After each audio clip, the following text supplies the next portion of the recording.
안녕하세요. 프라우드 코리아입니다. 구독자 여러분들은 자주 가시는 식당 혹은 본인만이 알고 있는 숨겨진 맛집이 있나요? 요즘은 인터넷 검색이 발달되어서 인터넷에 검색하면 쉽게 본인이 식사하고자 하는 지역의 맛집을 검색할 수 있는데요. 그래서 저도 보통 맛집을 방문할 때 인터넷 검색이나 풀 검색 등을 통해 찾곤 합니다. 그런데 이런 방식을 이용하면 가끔은 맛집을 찾고 맛있게 식사를 하기도 하지만 또 가끔은 제 입맛과 맞지 않는 식당이어서 실망하곤 합니다. 아마 인터넷 검색을 통해 나온 음식점들이 진짜 맛집 추천이 아니라 광고였을지도 모르기 때문이 아닐까 싶습니다. 그리고 외견상은 정말 이쁘고 멋있어서 자연스럽게 음식의 맛도 좋을 것이라 생각되는 음식점도 막상 방문하고 나면 인테리어만 괜찮지 음식의 맛은 기대 이하인 경우도 많죠. 그렇기 때문에 이렇게 인터넷이 발달한 시대에도 맛집을 찾는 게 예전과 크게 다를 바 없다는 생각도 드는데요.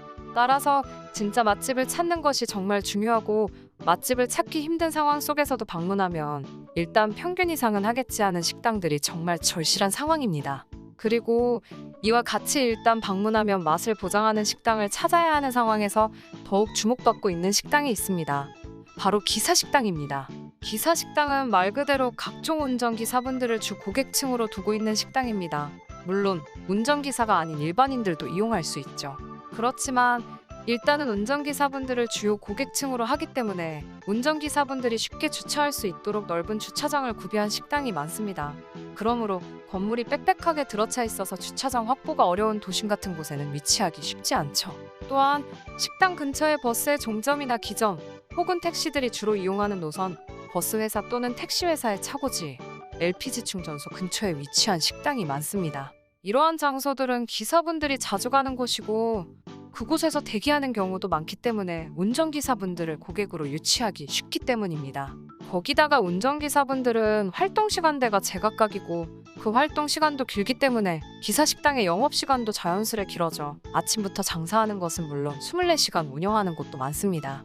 운전기사분들이 주요 고객층이고 그분들의 주머니 사정이 넉넉한 경우도 드물기 때문에 상값에 푸짐하게 먹을 수 있는 무난한 식단들이 주 메뉴입니다.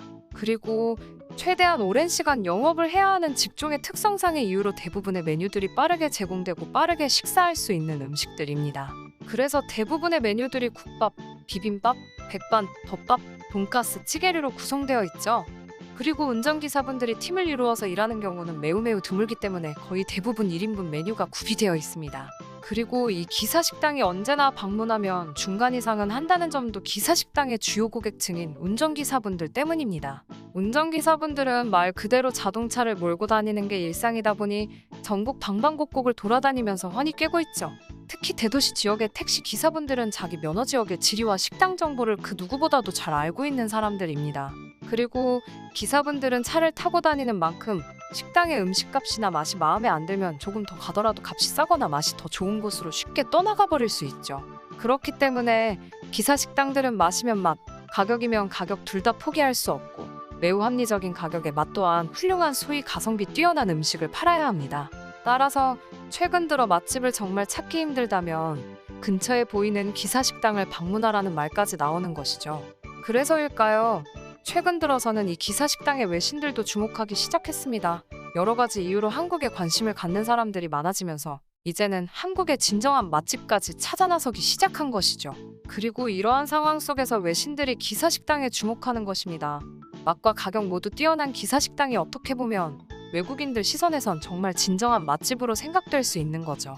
실제로 로스앤젤레스의 유명 신문사인 LA타임스에서는 이 기사 식당을 실제로 방문해서 운전기사분들이 어떻게 이용하는지, 그 식당이 어떻게 운영되는지에 대해 자세히 소개한 기사를 작성하기도 하였습니다. 정말 외국인이 방문해서 본 것이 맞나 싶을 정도로 디테일하게 작성된 기사라 깜짝 놀랐습니다. 오늘은 이 기사를 요약, 번역해서 전달해 드리도록 하겠습니다. 지금은 대부분의 서울의 식당들이 점심시간 이후 휴식시간을 갖고 직장인들이 퇴근하고 싶은 마음이 점점 더 강해지는 오후 4시다. 35년의 운전 경력을 가지고 있는 신 씨는 이 초라한 식당인 기사식당에 도착해서 식사를 하고 있다. 그는 모락모락 김이 나는 흰 쌀밥 그릇을 야채와 참치회가 수북히 쌓여있는 그릇에 붓고 난 후 이 회덮밥에 알맞은 빨간 소스를 버무렸다. 이곳은 76세의 노인이 6시간에서 7시간을 운전한 뒤 어느 구역으로 이동하느냐에 따라 늦은 점심을 먹을 수 있는 몇 안 되는 장소 중 하나이다. 기사식당은 말 그대로 운전기사들을 위한 식당으로 서울에서 약 7만 개의 택시를 몰고 다니는 사람들의 오랜 삶이다. 이곳은 쌀과 반찬은 무제한 리필이 가능하고 식사 후 졸음을 쫓기 위해 인스턴트 커피가 문 앞에 비치되어 있는 곳이다. 이곳을 이용하는 사람들은 오스카상을 수상한 영화 기생충의 주인공 가족과 같은 사람들이 단돈 5달러에 빠르고 배부른 식사를 할 수 있는 곳으로 알려지게 되었다. 서울에 있는 이 기사식당은 로스앤젤레스에 있는 타코 트럭과 같다. 관광 명소의 간판들이 내뿜는 광채와 반짝이는 고층 빌딩이 우뚝 솟은 장소의 음식점들과는 거리가 먼 서민의 서울의 맛을 느낄 수 있다. 어떤 기사식당이라도 그들이 내놓는 메뉴에 따라 기사들을 만족시키지 못하면 기사들은 언제나 다음 장소로 옮겨갈 수 있다. 택시기사들에게 어디서 어떻게 식사를 하는지를 물어보면 당신은 아마 그와 장시간 대화할 수 있을 것이다. 그리고 그들은 언제나 과대평가된 식당들에 대해 화를 낼 것이다. 한때 주인이 바뀌기 전까지 좋았던 식당들, 임대료가 올라 사라져버린 식당들에 대해서 말이다. 그는 아내보다도 더 자주 그의 얼굴을 마주하는 식당 주인에 대해 말해줄 수도 있는데 그 식당 주인은 그 택시기사가 앓고 있는 질병이나 특이사항에 대해 훤하기 때문에 그와 함께 그것들에 대해 자주 걱정해준다. 서 씨는 이곳 1973년 어린 두 자녀를 둔 24세 싱글맘으로 전남 순천에서 이름을 딴 이 기사식당을 열고 영업을 시작했다. 당시 이 식당의 건물은 빗물이 새는 지붕과 벽에 7개의 구멍이 날 정도로 허름했다. 수십 년 동안 서울의 급속한 성장과 도시화와 함께 그녀의 식당도 급속히 성장했다. 그녀는 식당 초기 시내를 따라 늘어선 비포장 흙길에서 흙탕물이 튀어 더러워진 택시도 닦아주며 손님을 끌기 위해 식당 밖에서 세차장까지 제공했다. 이러한 그녀의 노력에 그녀의 식당도 인기를 끌자 인근에는 다른 운전기사를 위한 기사식당도 생겨났다.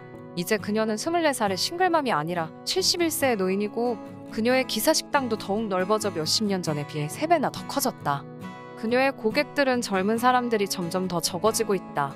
서울의 택시 운전사의 10명 중 9명은 50세 이상이며 그들의 입맛에 맞게 대부분의 기사식당은 전통적인 한국 음식인 불고기, 구이 또는 조림, 그리고 어김없이 밥과 김치를 제공한다. 그리고 이 기사식당들은 고층의 아파트들이 자리를 마련하기 위해 오래된 동네들이 끊임없이 철거되고 있는 상황에서 위기를 겪고 있다. 한국은 모든 것이 변화에 관한 것이기에 기사식당은 곧 사라질 수도 있습니다. 기사식당을 정기적으로 찾는 한국계 미국인 음식 블로거인 제이슨 김이 말했다. 기사식당이 사라지면 정말로 영원히 사라질 겁니다. 33년 전 산업용 염료 판매 사업이 실패한 후 택시를 운전하기 시작한 박 씨는 오랜 시간 동안 집에 온 것만 같은 느낌을 받았다고 말한다.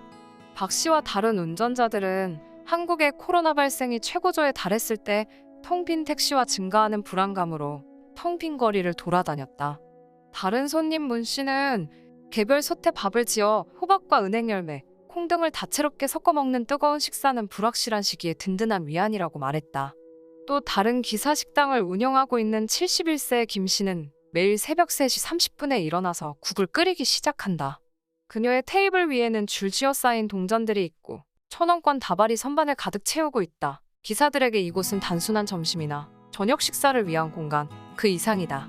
이곳을 방문하는 많은 운전자들이 은행에 갈 필요가 없게 하기 위해서 잔돈을 수중에 보관하고 담배를 사러 가는 시간을 줄여주기 위해 담배를 팔고 식사 후 흡연이나 커피를 마시기 위한 벤치를 구비해둔다. 우리의 고객 중 99%가 단골입니다 라고 그녀는 말했다.